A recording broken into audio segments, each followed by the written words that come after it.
ಒಂದು ಕಡೆ ಹಳೆ ಮೈಸೂರು ಭಾಗದಲ್ಲಿ ಒಕ್ಕಲಿಗ ನಾಯಕರಾರು ಅನ್ನುವಂಥ ಹೋರಾಟ ಆಗ್ತಾ ಇರಬೇಕಾದ್ರೇ ಇಂಥ ಒಂದು ಹೇಳಿಕೆ ಇದೆಲ್ಲ ಕಾಂಗ್ರೆಸ್ಗೆ ಒಂದು ರೀತಿಯಲ್ಲಿ ಮೃಷ್ಟಾನ್ನ ಭೋಜನ ಸಿಕ್ಕಂಗಾಗಿದೆ. ಅದನ್ನು ಸರಿಯಾಗಿ ಎನ್ಕ್ಯಾಶ್ ಕೂಡ ಮಾಡ್ಕೋತಾ ಇದ್ದಾರೆ. ಇದರ ಬಗ್ಗೆ ಅವರು ಪತ್ರಿಕಾಗೋಷ್ಠಿ ಮಾಡಿದರು. ಕುಮಾರಸ್ವಾಮಿ ಏನು ಹೇಳಿದರು ಅಂತ ಹೇಳ್ತೀನಿ. ಆದರೆ ಈ ಮಹಿಳೆ ವಿಚಾರಕ್ಕೆ ಬಂದಾಗ ಅನೇಕ ಬಾರಿ ಎಡವಿದ್ದಿದೆ ಕುಮಾರಸ್ವಾಮಿ ಅವರು, ಬಾಯಿ ತಪ್ಪಿ ಮಾತಾಡಿದ್ದಿದೆ ಕುಮಾರಸ್ವಾಮಿ ಅವರು. ಹಾಗಾಗಿ ಒಂದು ಚೀಮಾರಿ ಹಾಕಿಸಿಕೊಂಡದ್ದು ಇದೆ. ಈಗ ಮಾತ್ರ ಅಲ್ಲ, ಈ ಹಿಂದೆ ಕೂಡ ಆಗಿತ್ತು. HDK ಅವರು 2018ರಲ್ಲಿ ಮುಖ್ಯಮಂತ್ರಿ ಆಗಿದ್ದರು, ಸಮ್ಮಿಶ್ರ ಸರ್ಕಾರದ ಮುಖ್ಯಮಂತ್ರಿ. 2018 ಕುಮಾರಸ್ವಾಮಿ CM ಆಗಿದ್ದ ಕಾಲ. ಆಗ ಒಂದು ಘಟನೆ ನಡೆಯುತ್ತೆ. ಒಂದು ಹೆಣ್ಣು ಮಗಳನ್ನು ಭಾಳ ಮುಖ್ಯವಾಗಿ ಕಬ್ಬಿನ ಬಾಕಿ ಹಣಕ್ಕಾಗಿ ಬೆಳಗಾವಿಯಲ್ಲಿ ಪ್ರತಿಭಟನೆ ಮಾಡ್ತಾ ಇದ್ರು. ಕಬ್ಬಿನ ಬಾಕಿ ಹಣ ಬಿಡುಗಡೆಗೊಳಿಸಿ ಅಂತೇಳಿ ಪ್ರತಿಭಟನೆ ಮಾಡ್ತಾ ಇದ್ರು. ಆಗ ಓರ್ವ ಹೆಣ್ಣು ಮಗಳು ಭಾಳ ಜೋರಾಗಿ ಮಾತಾಡ್ತಾ ಇರ್ತಾಳೆ ಟಿವಿಗಳಲ್ಲಿ. ಆಕೆಯ ಬಗ್ಗೆ ಒಂದು ತುಚ್ಛವಾಗಿ ಮಾತಾಡ್ಬಿಡ್ತಾರೆ ಕುಮಾರಸ್ವಾಮಿ. ಅದು ಮಾತಿನ ಭರವೋ ಅಥವಾ ಈ ಮಾತು ಟಿವಿ ಮುಂದೆ, ಮೀಡಿಯಾ ಮುಂದೆ ಅಥವಾ ಸಾರ್ವಜನಿಕವಾಗಿ ಮಾತನಾಡಿದಾಗ, ವೈಯಕ್ತಿಕವಾಗಿ ಮಾತನಾಡಿದಾಗ ಮತ್ತು ಸಾರ್ವಜನಿಕ ಬದಲಾವಣೆ ಇರುತ್ತೆ. ನಾವು ವೈಯಕ್ತಿಕವಾಗಿ ಯಾವುದೋ ಒಂದು ಮುಖಾಮುಖಿಯಲ್ಲಿ ಮಾತನಾಡುವಾಗ ಅದು ಪ್ರತಿಫಲಿಸುವ ರೀತಿ ಬೇರೆ, ಎಲ್ಲರ ಸಮ್ಮುಖದಲ್ಲಿ ಮಾತನಾಡುವಾಗ ಪ್ರತಿಫಲಿಸುವಂಥ ರೀತಿ ಬೇರೆ. ನಾವು ಕೆಟ್ಟ ಕೆಟ್ಟ ಶಬ್ದಗಳನ್ನು ಮಾತಾಡ್ತೀವಿ, ಇಲ್ಲ ಅಂತಲ್ಲ. ಆದರೆ ಅದು ವೈಯಕ್ತಿಕವಾಗಿ ಮಾತಾಡುವಾಗ ಅದು ದೊಡ್ಡ ಮಟ್ಟದಲ್ಲಿ ಸದ್ದು ಮಾಡಲ್ಲ. ಆದರೆ ಎಲ್ಲ ರಾಷ್ಟ್ರೀಯ ಚಾನಲ್ಗಳು, ರಾಜ್ಯ ಮಟ್ಟದ ಚಾನಲ್ಗಳು ಅವರ ಸುದ್ದಿಯನ್ನು ಆನ್ ಏರ್ ಮಾಡ್ತಿರ್ಬೇಕಾದ್ರೆ ಆ ಹಸಿರು ಶಾಲು ಹಾಕಿಕೊಂಡಿದ್ದ ಮಹಿಳೆಯರನ್ನು ಕೇಳ್ತಾರೆ, ಏನಮ್ಮ ಈಗ ಕೇಳ್ತಾ ಇದ್ದೀಯಾ, ಏನಮ್ಮ ಈಗ ಕೇಳ್ತಾ ಇದ್ದೆ, ಕಳೆದ 4 ವರ್ಷಗಳಿಂದ ಎಲ್ಲಿ ಮಲಗಿದ್ದೆ ಅಂತ ಹೇಳ್ಬಿಡ್ತಾರೆ. ಅಂದರೆ ಉದ್ದೇಶ ನೀನೆಲ್ಲಿದ್ದೆ ಅಲ್ಲಿ ತನಕ ಅಂತ. ಸಾಧಾರಣವಾಗಿ ನಾವು ಬಾಯಿ ಮಾತ್ರದಿಂದ ಹೇಳೋ ಎಲ್ಲಿ ಮಲಗಿದ್ಯೋ ಅಂತ ಕೇಳಿರ್ತೀವಿ. ಆದರೆ ಹೆಣ್ಣು ಮಗಳನ್ನು ಹೇಳಿದಾಗ ಅದು ಅಪಾರ್ಥವಾಗೋಯ್ತು. ಹಾಗಂತ ಕುಮಾರಸ್ವಾಮಿ ಸರಿನೋ ತಪ್ಪು ಅಂತಲ್ಲ. ವೇದಿಕೆಯಲ್ಲಿ ಮಾತನಾಡುವಾಗ ನಾವು ಹೇಗೆ ಸದನದಲ್ಲಿ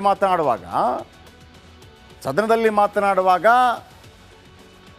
ಏನು ಅನ್ಪಾರ್ಲಿಮೆಂಟ್ರಿ ವರ್ಡ್ ಅಂತಿರುತ್ತೆ, ಅದನ್ನು ಕಡತಕ್ಕೆ ಸೇರಿಸುತ್ತಿಲ್ಲ. ಹಾಗೆಯೇ ಒಬ್ಬ ಜವಾಬ್ದಾರಿತ ಮನುಷ್ಯನಾಗಿ, ಮುಖ್ಯಮಂತ್ರಿಯಾಗಿ ಮಾತನಾಡುವಾಗ ಅದು ಜವಾಬ್ದಾರಿತ ಮನುಷ್ಯನಾಗಿ ಮಾತನಾಡಬೇಕಾಗತ್ತೆ. ಅದೊಂದು ಅಸಾಂವಿಧಾನಿಕ ಪದ ಆಗುತ್ತೆ. 4 ವರ್ಷಗಳಿಂದ ಎಲ್ಲಿ ಮಲಗಿದ್ಯಾ, ಹಸಿರು ಶಾಲು ಹಾಕ್ಕೊಂಡು ಹೋರಾಟ ಮಾಡ್ತೀಯಾ ಅಂತ ಒಂದು ರೀತಿಯಲ್ಲಿ ವ್ಯಂಗ್ಯವಾಗಿ ಮಾತಾಡ್ತಾರೆ. ಅವತ್ತು ಕೂಡ ಅದು ಬಹಳ ದೊಡ್ಡ ಮಟ್ಟದಲ್ಲಿ ಚರ್ಚೆಗೆ ಗ್ರಾಸವಾಗುತ್ತೆ. ಮುಖ್ಯಮಂತ್ರಿ ಪರವಾಗಿದ್ದವರು, ವಿರುದ್ಧವಾಗಿದ್ದವರು ಎಲ್ಲರೂ ಕೂಡ ಈ ರೀತಿ ಮಾತಾಡಬಾಗಿತ್ರಿ ಅಂದು ಕೂಡ HDK ಜನರ ಕೆಂಗಣ್ಣಿಗೆ ಗುರಿಯಾಗಿದ್ದರು. ಇದಾದ ನಂತರ ತನ್ನ ಮಗನ ಚುನಾವಣೆ, 2019 ಲೋಕಸಭಾ ಚುನಾವಣೆ, HDK ವರ್ಸಸ್ ಸುಮಲತಾ ಚುನಾವಣೆ ಎಲ್ಲ ಮುಗಿದು ಸುಮಲತಾ ಗೆದ್ದು ನಂತರ JDS ಸುಮಲತಾ ಮಧ್ಯೆ ತಿಕ್ಕಾಟ ತಾರಕಕ್ಕೇರಿತ್ತು. ಎಲ್ಲಿ ಸಿಂಗಾಪುರ್ ಸುಮಕ್ಕ, ಹಿಂಗೆಲ್ಲ ಟೀಕೆ ಟಿಪ್ಪಣಿಗಳು, ಎಲ್ಲಿ ಜೋಡೆತ್ತುಗಳು, ಹಿಂಗೆ ಟೀಕೆ ಟಿಪ್ಪಣಿಗಳು ಸಾಕಷ್ಟು ಆಗ್ತಾಯಿತ್ತು. KRS ಅಣೆಕಟ್ಟೆ ಬಿರುಕು ಬಿಟ್ಟಿದೆ ಅಂತ ಸುಮಲತಾ ಒಂದು ಸ್ಫೋಟಕ ಮಾಹಿತಿಯನ್ನು ಕೊಟ್ಟಿದ್ದರು. KRS ಬಿರುಕು ಬಿಟ್ಟಿದೆ ಅಂಥೇಳಿ. ಆಗ ಆ ಭಾಗದಲ್ಲಿದ್ದಂಥ ಎಲ್ಲ ಶಾಸಕರು ಕೂಡ JDS ಶಾಸಕರಾಗಿದ್ದರು. ಎಲ್ಲ ಶಾಸಕರು, 7 ಶಾಸಕರು JDS ಶಾಸಕರಾಗಿದ್ದರು.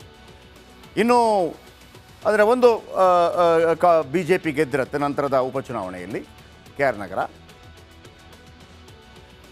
ಬಿರುಕು ಬಿಟ್ಟ ಕಡೆ ಸುಮಲತಾರನ್ನೇ ಅಡ್ಡ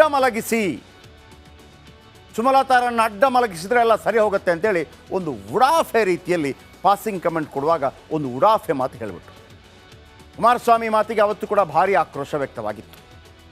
ಇಷ್ಟು ಮಾತ್ರವಲ್ಲ, ಇದೀಗ HDK ವರ್ಸಸ್ ಮಹಿಳೆಯರು ಇವತ್ತಿನ ವಿಚಾರಕ್ಕೆ ಸಂಬಂಧಪಟ್ಟ ಹಾಗೆ ತುಮಕೂರಿನಲ್ಲಿ ವಿ ಸೋಮಣ್ಣ ಪರ HDK ಪ್ರಚಾರ ಮಾಡ್ತಾ ಇದ್ರು.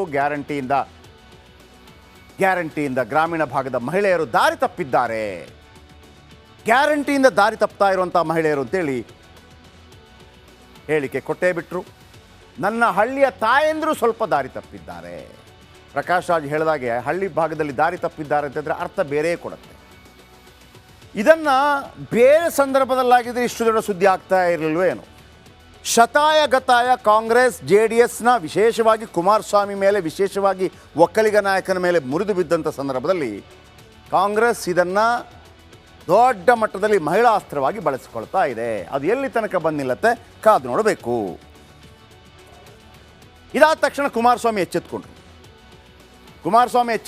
ಗೊತ್ತಾಯಿತು ಇದನ್ನು ಬಿಡೋದಿಲ್ಲ ಕಾಂಗ್ರೆಸ್ನವರು ಅಂತೇಳಿ. ಶ್ರೀ ಕುಮಾರಸ್ವಾಮಿ ವಿರುದ್ಧ ಕಾಂಗ್ರೆಸ್ ನಾಯಕರು, ಕಾರ್ಯಕರ್ತೆಯರು ರಾಜ್ಯಾದ್ಯಂತ ಪ್ರತಿಭಟನೆ ಕೂಡ ಮಾಡಿದ್ರು ಇವತ್ತು. ಅದರ ಬೆನ್ನಲ್ಲೇ ಮಾತಾಡ್ತಾರೆ ಶ್ರೀ ಕುಮಾರಸ್ವಾಮಿ ಅವರು, ಯಾವುದೇ ಮಹಿಳೆಯರನ್ನು ನಾನು ಅವಮಾನ ಮಾಡಿಲ್ಲ, ಆದರೂ ನನ್ನ ಹೇಳಿಕೆಯಿಂದ ರಾಜ್ಯದ ತಾಯಂದಿರಿಗೆ ನೋವಾಗಿದ್ದರೆ ವಿಷಾದ ವ್ಯಕ್ತಪಡಿಸುವೆ ಅಂತ ಹೇಳ್ತಾರೆ.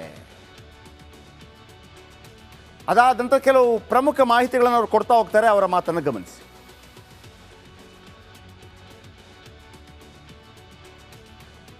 ಮಹಿಳಾ ಪದಾಧಿಕಾರಿಗಳಿಗೆ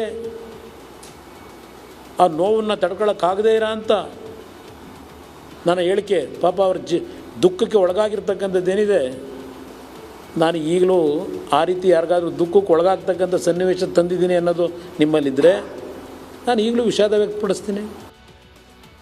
ನಾನು ದಾರಿ ತಪ್ಪಿದಾಗ ಸರಿ ದಾರಿಗೆ ತರ್ತಕ್ಕಂಥದ್ದಕ್ಕೆ ನಾನು ಮದುವೆ ಆಗಿರ್ತಕ್ಕಂಥ ನನ್ನ ಹೆಂಡತಿ ಯಾವ ರೀತಿ ತಿದ್ದಿದ್ದಾಳೆ ಅಂತ ಹೇಳಿದ್ದೇನೆ. ವಿಧಾನಸಭೆ ಕಲಾಪದಲ್ಲಿ ಹೇಳಿದ್ದೆ. ನಾನು ನಿಮ್ಮ ಥರ ನಾನು ಬದುಕಿಲ್ಲ. ನಾನು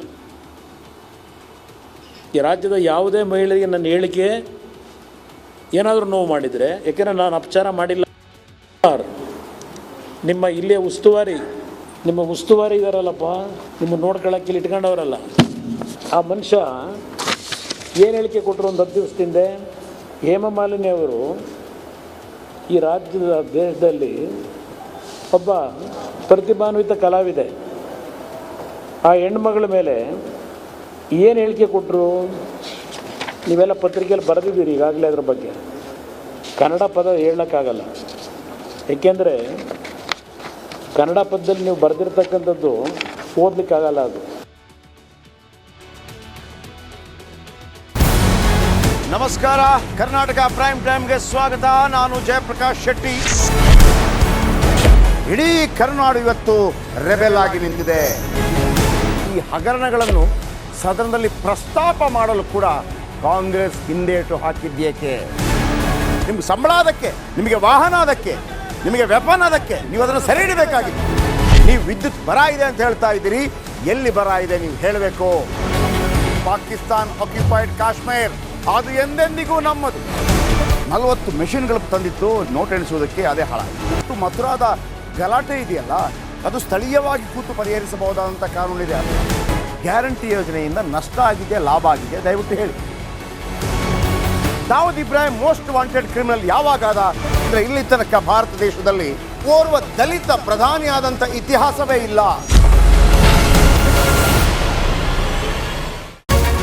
ರಿಪಬ್ಲಿಕ್ ವರ್ಲ್ಡ್ ಆಪ್ ಇದು ಕೇವಲ ಅಪ್ಲಿಕೇಶನ್ ಅಲ್ಲ, ಸಮಗ್ರ ಸುದ್ದಿಗಳ ಸಂಪರ್ಕ ಮಾರ್ಗಕ್ಕೆ ಕ್ರಾಂತಿಕಾರಿ ಬದಲಾವಣೆ. ರಿಪಬ್ಲಿಕ್ ವರ್ಲ್ಡ್ ಆಪ್ ಕೇವಲ ಸುದ್ದಿ ಅಪ್ಲಿಕೇಶನ್ ಅನ್ನ ಪರಿಚಯ ಮಾಡ್ತಾ ಇಲ್ಲ, ಬದಲಾಗಿ ಡಿಜಿಟಲ್ ಸುದ್ದಿ ಬಳಕೆಯ ಹೊಸ ಯುಗಕ್ಕೆ ನಾಂದಿ ಹಾಡ್ತಾ ಇದೆ. ಇದೊಂದು ಬ್ರೇಕಿಂಗ್ ನ್ಯೂಸ್, ಪ್ರಭಾವಶಾಲಿ ಕಾರ್ಯಕ್ರಮಗಳಿಗೆ ಗಟ್ಟಿಯಾದ ವೇದಿಕೆ. ರಿಪಬ್ಲಿಕ್ ವರ್ಲ್ಡ್ ಅಪ್ಲಿಕೇಶನ್ ಈಗ ಲೈವ್ ಆಗಿದೆ. ಗೂಗಲ್ ಪ್ಲೇ ಸ್ಟೋರ್ ಮತ್ತು ಆಪಲ್ ಆಪ್ ಸ್ಟೋರ್ ಎರಡರಲ್ಲೂ ಲಭ್ಯವಿದೆ. ಈಗಲೇ ಡೌನ್ಲೋಡ್ ಮಾಡಿ.